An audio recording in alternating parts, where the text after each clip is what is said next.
여러분 안녕하십니까? 학습의 기초, 오늘 주제는 소멸시효의 정지입니다. 소멸시효의 정지에 대해서 의외로 정확히 이해하지 못하는 경우가 있는 것 같습니다. 오늘 사례를 들어서 쉽게 설명해 드리겠습니다. 자, 소멸시효의 정지는 소멸시효의 중단과 연관해서 이해를 해야 하는데요. 중단이라고 하는 것은 이런 것이죠. 자, 이렇게 이때 시효가 시작이 돼서 쭉 진행이 되다가 가령 재판상의 총과 같은 이런 중단 사유가 발생을 하게 되면은 시효 진행을 멈추고 이 중단 사유가 종료된 이 시점부터 다시 시효가 새롭게 진행이 됩니다. 그래서 결국 앞에서 이루어진 이 시효 진행 기간이지 있지 않습니까?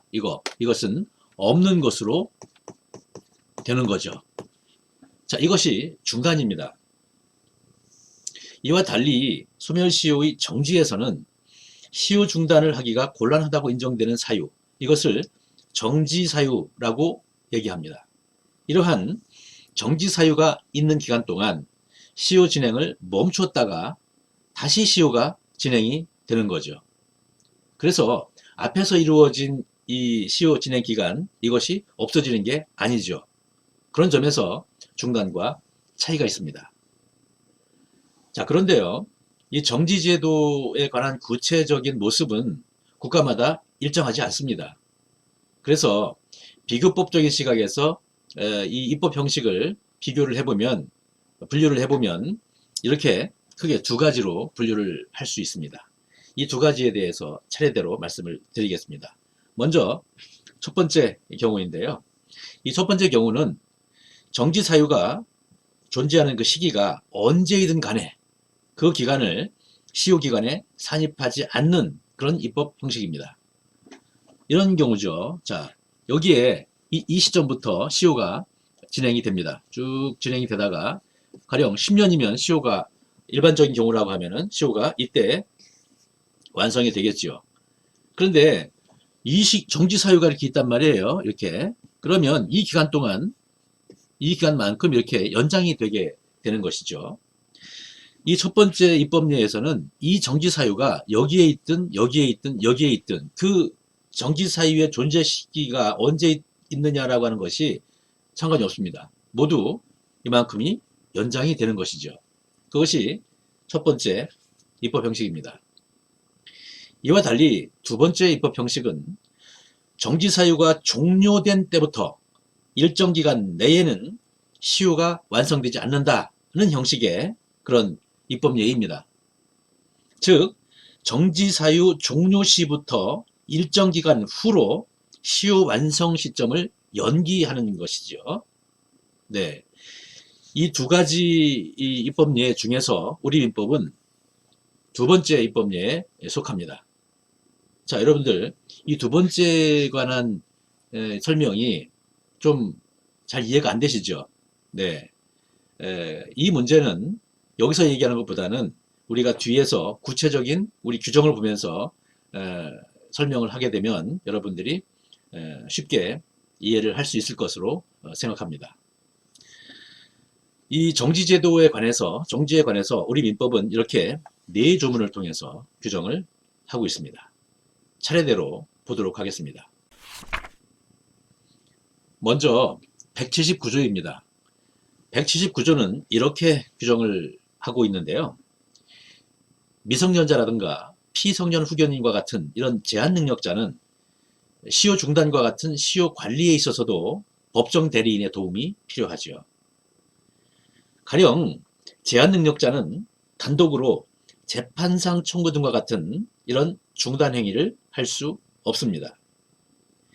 이 179조는 이러한 사정을 고려한 규정입니다. 그림을 그리면서 179조의 의미를 말씀드리겠습니다. 자, 이때 시효가 진행이 되기 시작해서 일반적인 경우라고 한다면 이때 10년이라고 가정을 해보죠. 10년의 기간으로 시효가 완성이 됩니다. 그런데 시효가 완성되기 전 6개월, 6개월의 기간 동안 어떤 일이 벌어졌냐면은 제한능력자에게 법정 대리인이 없는 상황이 됐다 이겁니다. 이런 경우에는 이 사람이 능력자가 되거나 아니면 법정 대리인이 취임한 때로부터, 네, 그래서 이때에 제한능력자에게 법정 대리인이 없는 상황이 벌어졌습니다. 그러면 쭉 진행이 돼서 10년을 넘죠. 이렇게 넘어서 이때까지 갔어요. 이때에 이 사람이 능력자가 되거나 아니면 법정 대리인이 취임했다 이거예요. 그러면 이때로부터 뭐예요? 이때로부터 6개월. 6개월이 되어야 시효가 완성된다. 이런 얘기죠.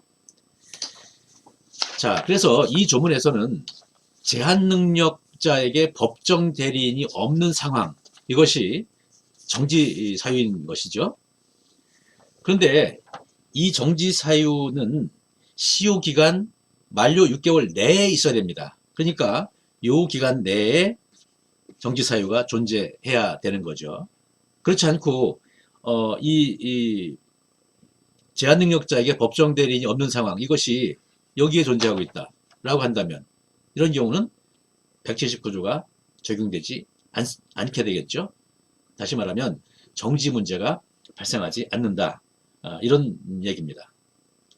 그리고 아까 이제 말씀드렸듯이 여기에서 이 시점에서 제한능력자에게 법정 대리인이 없는 상황이 벌어졌고 이때에 돼서 능력자가 되거나 아니면 법정 대리인이 취임을 했습니다. 말하자면 정지 사유가 종료했다 이거예요. 이 시점에서.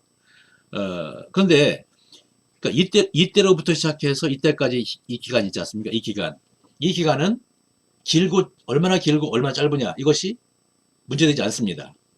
이 점도 이 179조 내지는 우리가 정지제도 전체를 이해할 때 유의해야 할 그럴 부분입니다. 자, 다음으로 180조를 보겠습니다. 180조는 이렇게 두 가지 상황을 규정을 하고 있습니다.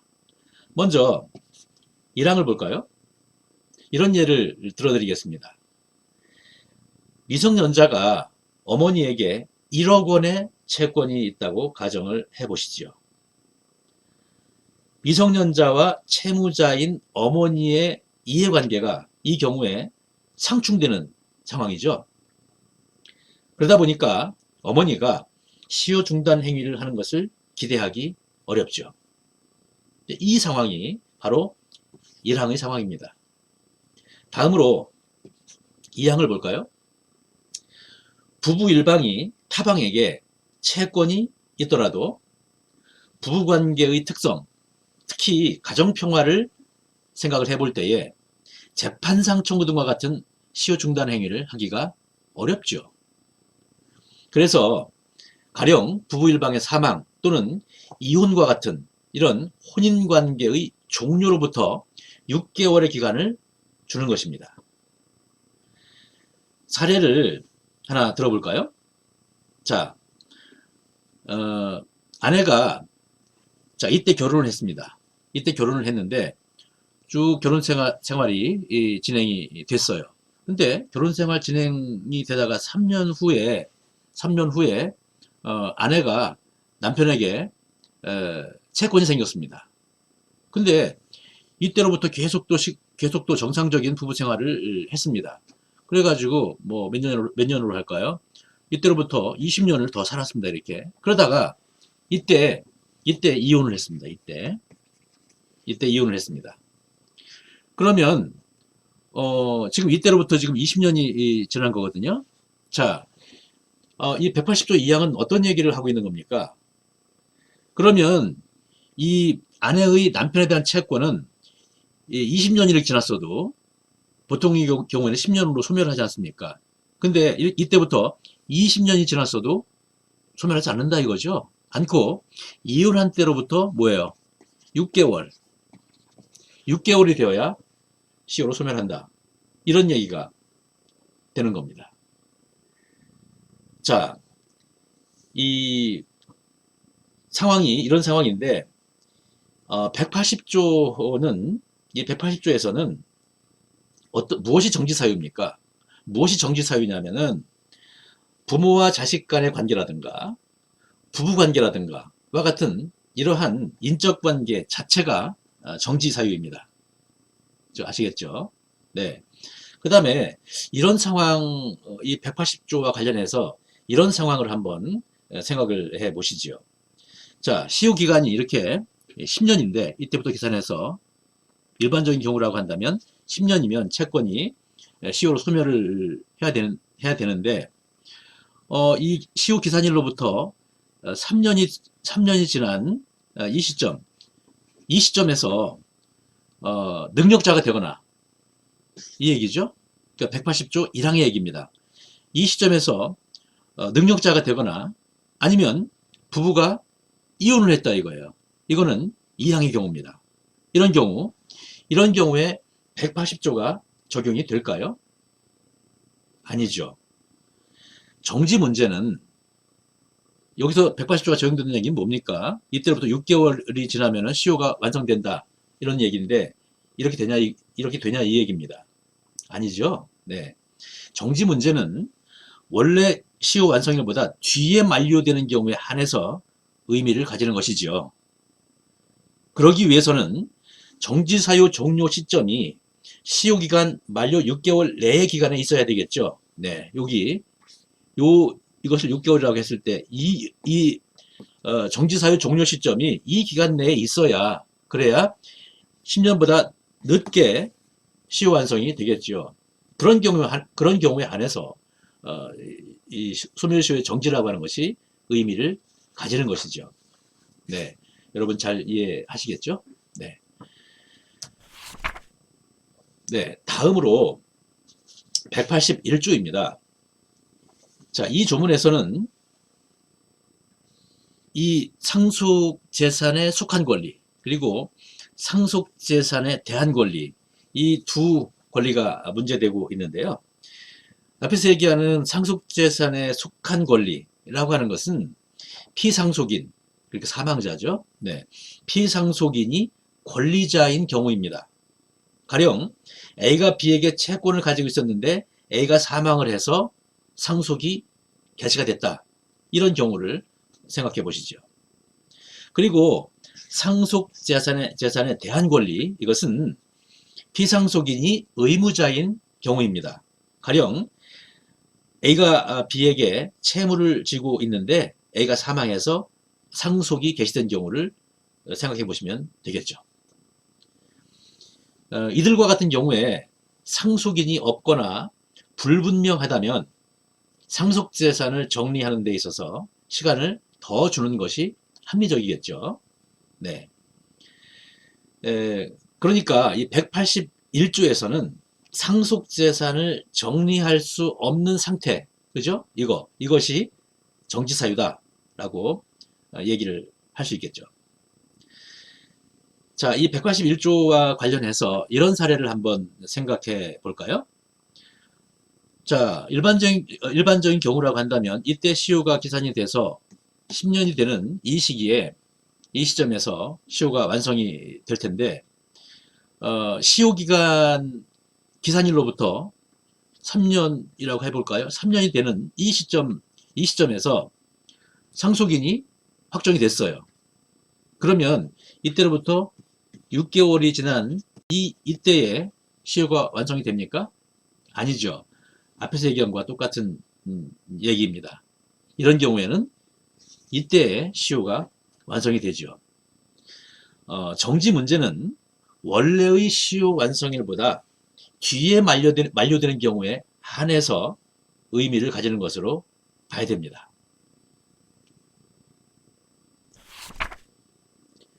다음으로 182조입니다. 지진과 같은 천재 또는 전쟁과 같은 사변 그런 상황에서 재판상 청구와 같은 시효 중단 행위를 한다라고 하는 것은 기대하기 어렵습니다. 182조는 바로 그런 상황을 염두에 둔 규정입니다. 그림을 그리면서 설명을 해볼까요? 자, 이때 시효가 기산이 돼요. 그래가지고 일반적인 경우라고 한다면 이때로부터 10년이 되는 이 시점에서 시효가 완성이 되고 그래서 권리가 소멸을 하게 되겠죠. 그런데 이 기간이 만료하기 1개월 전의 어느 시점, 그러니까 이 기간 내에는 들어있어야 됩니다. 이 기간 내에 어느 시점에서 전쟁이 났습니다. 그렇다고 한다면 이 전쟁이 끝날 때까지, 이 기간이죠.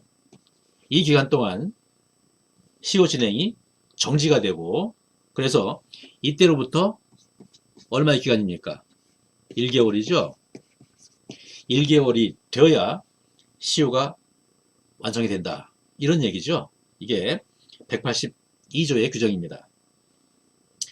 이 182조에서는 그래서 천재 또는 사변, 이것이 정지사유이죠.